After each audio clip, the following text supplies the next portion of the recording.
So tonight I want to share with you guys what God taught me through the COVID season.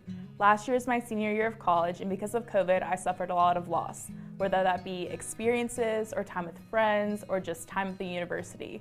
And so because of that, I was really struggling with comparison because I was looking at everyone else's experience, what everyone else got to do and what I didn't get to do. And so every time that I would look over, I would see what everyone else had and what I didn't, and I would just suffer my own loss and focus on the own losses I was having. And during that time, I read a book called Seated with Christ by Heather Holleman, and it's based out of Ephesians 2:6, which says that we are raised with Christ and seated with him in the heavenly realms. And it paints this beautiful picture of all of God's children sit at this big royal table with Jesus at the head of this table, and we're all just worshiping, enjoying each other's company, and just praising him and experience his grace and his presence with us.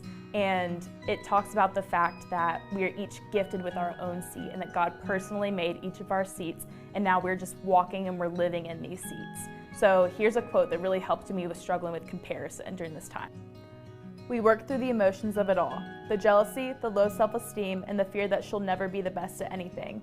But in the end, we go back to that seat in the heavenly realms. I know my seat is good.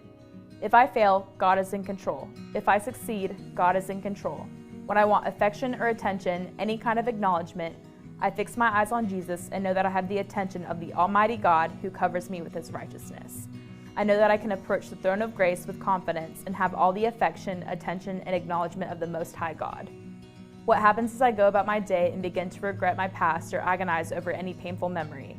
I think of God's sovereign plan that drew me to my seat in the heavenly realms. In this special seat, I can take my pain to Jesus and allow him to turn that terrible thing into a beautiful thing.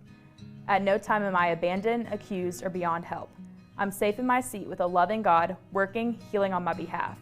But what if I mess up during the same day? When I sin through attitudes, speech, or behavior, I confess to Jesus and experience new intimacy with him. Sin doesn't take me from my seat, it just turns my face away from Jesus, as I turn back to him and enjoy my seat at the table once more. At no time was I excluded, removed, or shunned from the table."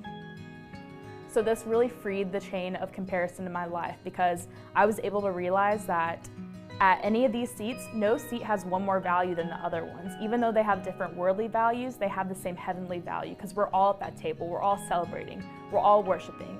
And so when I looked at someone else's seat, I could rejoice in their seat because I knew that it had the same value, and it was also gifted by God because God gifted me my seat and he wants me to fulfill my purpose in my seat, and he's gifted someone else with their seat and they're fulfilling their purpose in him as well. So I can just have happy times with my friends, rejoicing what they get, even if I don't get it or whatever else may be, because I know that we're all seated at the table and we're all celebrating, we're all having a good time with Jesus. So I hope you guys love this, and I hope it helps you guys throughout this next coming year, and I hope you guys have a good rest of your night.